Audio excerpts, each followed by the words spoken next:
How do you know who's causing trouble in your business? Today I'm going to cover 3 traits which will help you discover and isolate who's the troublemaker. My name's Asheen Grogan. I'm the $200 million business coach and the founder of VWork, which stands for Valuable Work. So let's get into it. Number 1 trait, and this is just something that applies to all staff, but it also applies to the staff you don't want, and it's this: willingness. Are they willing to work? And the other side of the coin, are they not willing to work? So willing people are the only ones that you can employ. They're the only people you can pay. And there's no matter amount of things you can do, such as like pay rises, casual Fridays, casual work, clothing Fridays, all that sort of thing. None of this actually works on people who aren't willing to work. So if you don't have this fundamental ingredient, you will have trouble, because then you'll have people who are unwilling, but they'll pretend to be willing. So we'll get to that in the next traits. Actually, how do you get through this mask? But they'll sit there and pretend to work. They'll be taking your money and might even say, yes, sure, I'll do that, and then they don't do it. But fundamentally, they're not willing to work. So just look out for that sign, and you'll see it. If you're looking for willingness, you'll see it. Good people will be willing and will do, and other people will be not so willing and will not do. And before we move off this point, maybe we should define willingness. What does it actually mean? It means that someone's eager or wants to do something. They have the intention to do something. And it comes back to an old German word, I believe, which means choice, to choose. So willing people choose to work. They choose to help you. And they choose to do what is required for the clients and for your business. Okay, so that's point 1 to look for. All right, number 2, problems versus solutions.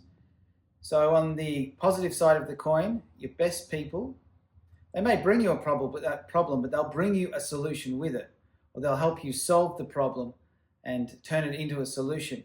Your undesirable, or the troublemakers, they're going to specialize in generating problems, bringing problems, turning solutions into problems, things like that. Now, let's look at when you hire someone. One of the core functions of any role in a company is to solve the problems relating to that role. So if we talk about a salesperson, the problem is we've got an inquiry and we've got someone who's got a lot of sales resistance, and now we need to turn it into a sale. So there's a lot of things that have to be overcome there sometimes to close a deal. If it's a receptionist, they have to make sure that people are handled well and are connected with the right person in the business, and so on. So there's a certain set of work which entails problems which people need to solve. So if you look over your history and your best people, notice that they were willing and they also solved things. Now, they may not have always been perfect, but your top A-game players, whatever you want to call them, we call them VWork people, they're valuable work people. They solve things, and that's their intent, and they're willing to do so. So really look out for that. If you're having a bad day and things aren't going right and stats are going down, things like that, you're getting a lot of bad news, just stop for a second and just note down who is giving you the bad news, who is giving you the problems. And when you look over it, it might go from everyone to 1 or 2 people. Well, right there, you need to dig in and find out what's going on. So always be looking for that. Your people are paid in part to produce solutions and not give you problems. All right, trait number 3 of troublemakers or problem makers is that they don't finish work. They specialize in not finishing things. Now, work, by its definition, really, if it's going to be valuable, has to include that it's finished. Now, imagine if you went down to the car showroom and there was a beautiful shiny car there, but they hadn't quite put a door handle on.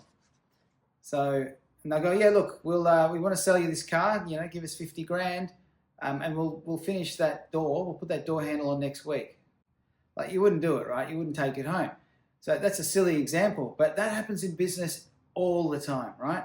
On the final product that goes out from the business itself, or all the components that make up the final product. So if a component that makes up a final result is not finished, then the whole result can't be finished. Or you, as the leader or management or the boss, you have to jump in and finish it. Or one of your valuable people has to do it. So it actually is a very important thing to ensure that all your people finish their work, finish their particular tasks that they have to do. Now, of course, we're all not perfect at this, and sometimes you get interrupted and etc. But it's a trait. Your valuable people finish their work. Now, this is another thing to look at too, is that when we have valuable finished work, you can see it. A lot of the way that these troublemakers hide themselves is by talking a big game or appearing to be willing and things like this. And they might be very good at being very chatty, very sociable. They may be not, but they may be. So the best way really to cut through all of the talk is just look. So, and there's two categories really of valuable results that come out of any role. And they're either a product or a service. So products are pretty easy. You know, if it's a finished pen, you can see, is the pen finished? Is a finished car? You can see the car, it's finished. You know, the door handle's on and all that sort of thing. However, then there's services. For example, cleaning. Cleaning is a lot of doing, but what's the end result? It's a clean office to the specifications. So you need to know what are the finished results for that role. But really, just go and have a look. And results that are valuable are the only thing that you can charge your clients money for. So remember that. So if people aren't finishing things, then someone else, such as yourself, has to come in and finish it so it can then be exchanged with your customers for money. So this is a really important point. So specialize in listening less, looking more, and seeing what people are doing, not listening to what they're saying. So there you go. There's the 3 points. Look, now there's more traits than this, but these are 3 quick ways to find out who's the troublemaker, who's not on your side, and also who is on your side. All right, so that's all for this short video.